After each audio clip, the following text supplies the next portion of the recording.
All right, I got a movie. It's on Netflix. I want to talk about it. I will no way in hell recommend it to Jared. Might be a borderline movie for Matt. Oh, but God. I enjoyed the living crap out of it, and so did my siblings. This is directed probably more at my age group, boomers, okay? And it's the flick called Unfrosted on Netflix. Okay, Jerry Seinfeld put it together. Has a great cast. Rotten Tomatoes didn't give it a high recommendation. I know it's bad. I already know it's bad. Okay, that movie, I already know it's bad. Well, it's bad for your age group. I'm going to tell you. I was talking to one of your friends. I won't say his name.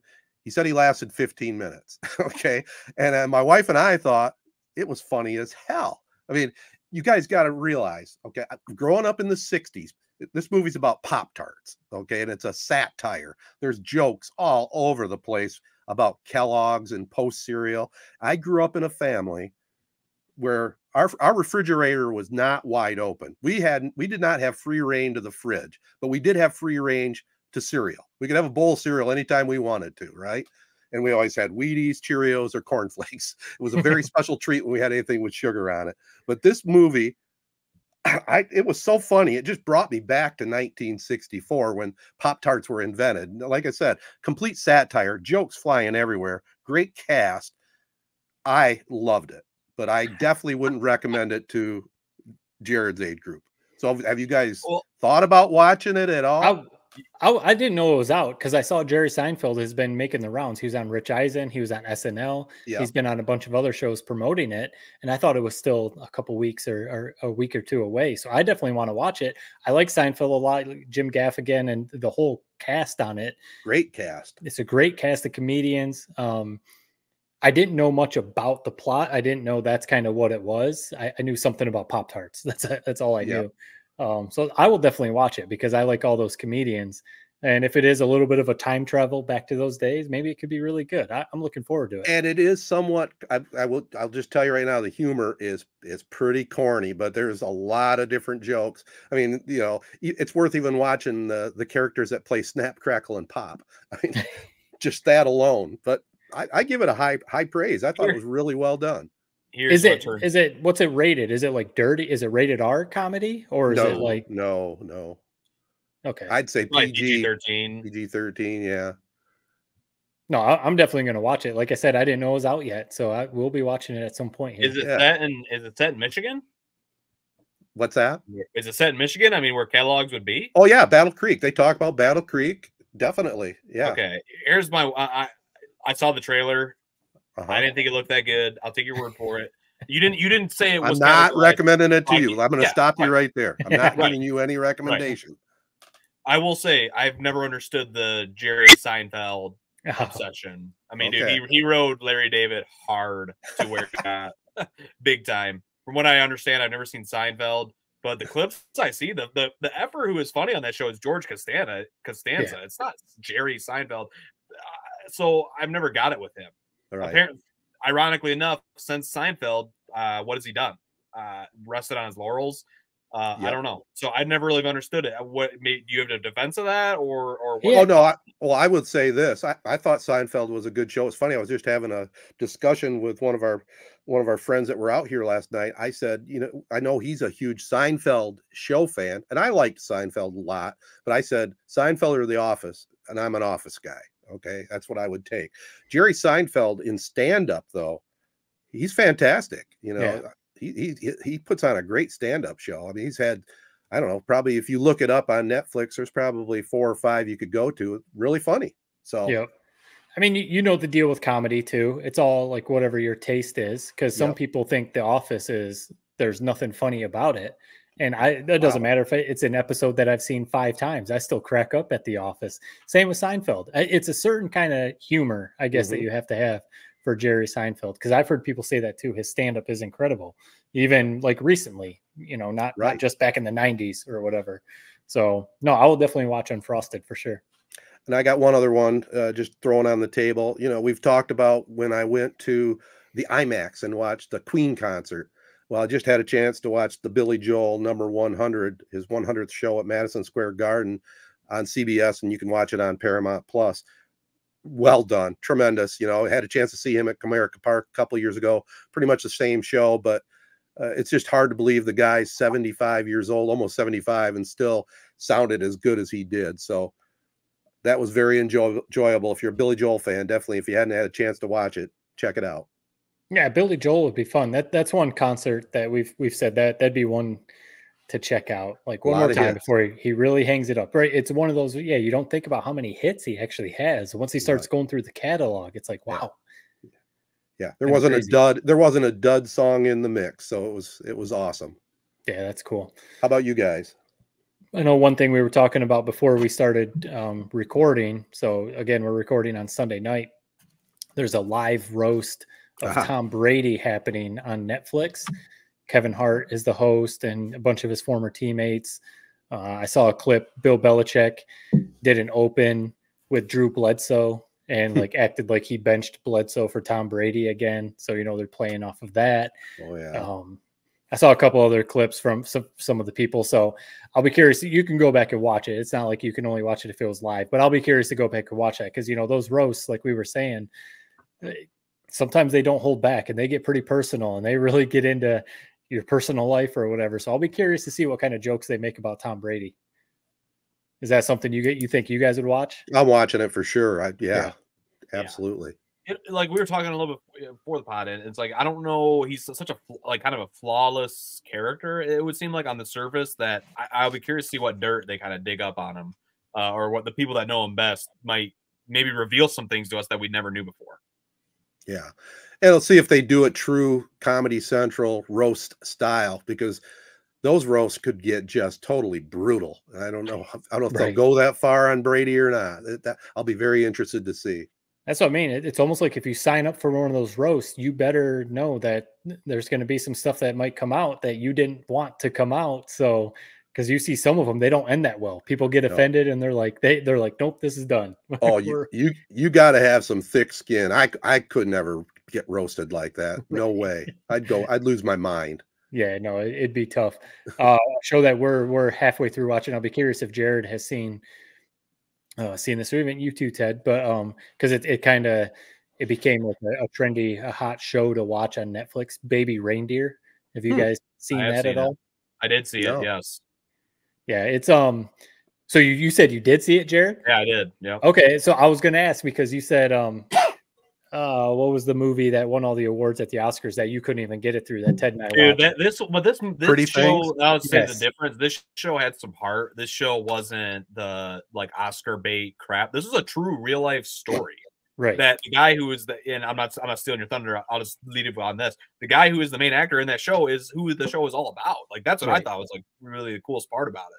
Can you give me a little snippet without giving things away? I mean, what's it about? So it's about a guy that ends up having a stalker, and it kind of really starts to go sideways. And there's a bunch of crazy stuff.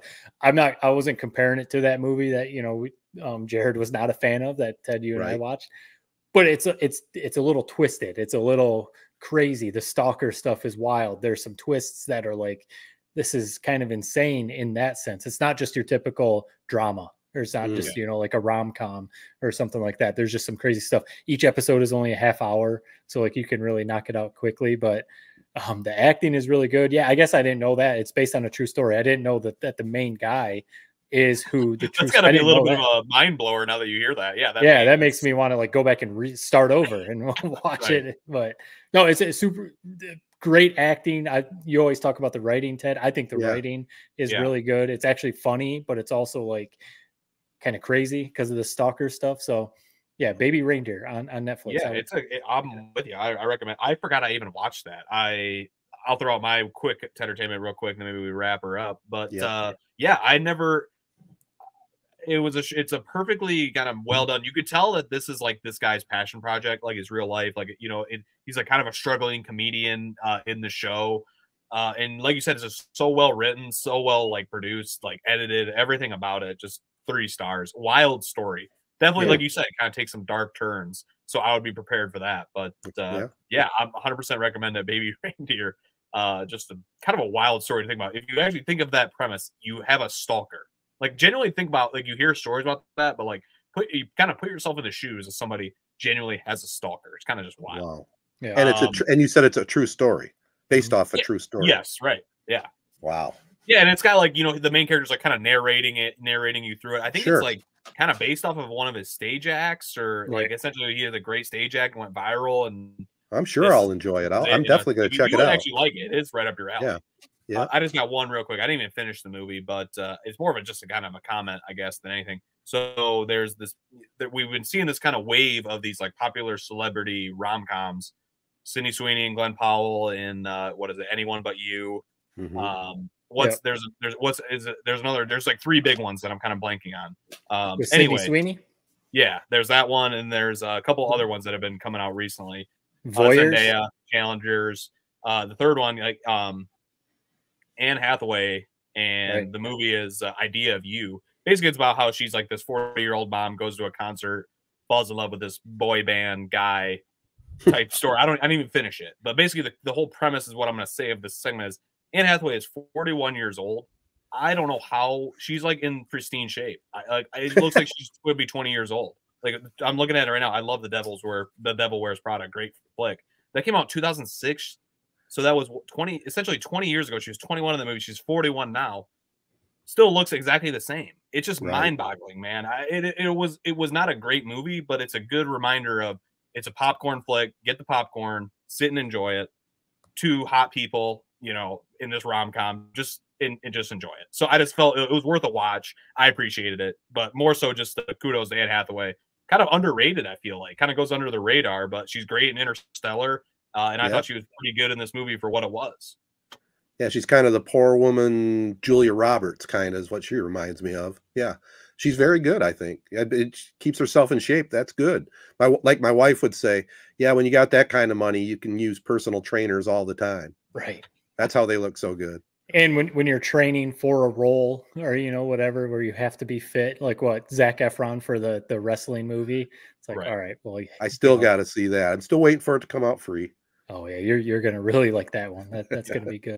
I can challenge this. That's also like, what are the magic? Like, what magic potions do they? I got personal trainer, I guess, but I don't know. It's also like what I don't know. They're eating healthy. They're taking great care of themselves. Absolutely, it's impressive. It is. Before we sign off, fellas, just kind of another weird story on Britney Spears. Did you catch that this last week? I did not. I don't know if I've seen a new one. Oh yeah, she had another episode. She was in LA. At the Chateau Marmont, that got a fight with her boyfriend or something. They had the psychiatric team had to come and take her away. She had no clothes on other than pants. Oh, geez. It was pretty. Somebody's got to help her out. I think the way it's looking. And she apparently, if this is a true story, she had like $60 million. You know, when she got to take over her life again, she's been spending $1 million a week of that kitty. Going to Hawaii, spending all kinds of money. I mean, people can spend money if they want to, but it's just things aren't looking real good for her right now. I'll say, I mean, the villains in that, like the conservatish, whatever. We know what you mean. Caretakers, let's call it. Yeah, like they were the big time villains in that, and that's like I don't know. Maybe they were onto something that she probably should have somebody looking out for. I don't know. Maybe the dad always seemed kind of evil, so maybe not him. But yes, I don't know. What a weird. It's a sad situation. Sad story. Yeah, we none of us could relate to it because we got good family background. Our families would take care of us if we were in need like that. Yeah, and it makes you wonder, like, what went sideways? Were there mental issues? You know, did some drugs come involved, or like was it some deeper demons? You know, abuse as a kid or something like that has come out. Like it just, you know, when you think about, I mean, that's my generation. Ted, you definitely remember when she broke onto the scene. I mean, Britney Spears. Everyone knew every single song that hit the radio of Britney Spears, and the mega of the biggest megastar that you can think of was Britney Spears when she came out there for, you know, a good 10, 15, 20 years. Right. And even after she went psycho, when she was still doing, sorry, I shouldn't say when she went psycho and, you know, whatever happened with her, she was still doing shows in Vegas and they were like selling out like crazy. So even after, you know, all of her issues and stuff, everyone was still going to see her shows. And it's just like, yeah, like what went sideways? Is there drug abuse? Is there just some very deep mental issues that people are taking advantage of her, you know, and stuff like Right. that. So she's been married like 4 or 5 times now. Right. So you got to wonder, are guys just marrying her to try and get her money? You know, it's really a shame. It really is. And hopefully she gets the help that's needed, because, you know, you don't want to see another like Marilyn Monroe or something like that happen, you know, Right. where all of a sudden she's not there, or Michael Jackson, you know, it just goes on in Hollywood. That's for sure. Yeah. All right. We'll leave it there. I would definitely, let's close this thing. We want to thank Memorial Healthcare's Wellness Center. Make sure you talk to a rep or go online, see what discounts are available for memberships. Make sure you get yourself healthy, get in shape. Also want to thank our other partners, AZ Branding Solutions, Jacobs Insurance Agency, Corey Shook and Associates Real Estate Services, Nelson House Funeral Homes, Rivals Tap House and Grill, and Success Group Mortgage and Servicing. And of course, Success Group, operated by Jim Woodworth. And we definitely got to mention Randy Woodworth, his brother, going through some trials and tribulations right now, health-wise. And we definitely want him to know we're with him.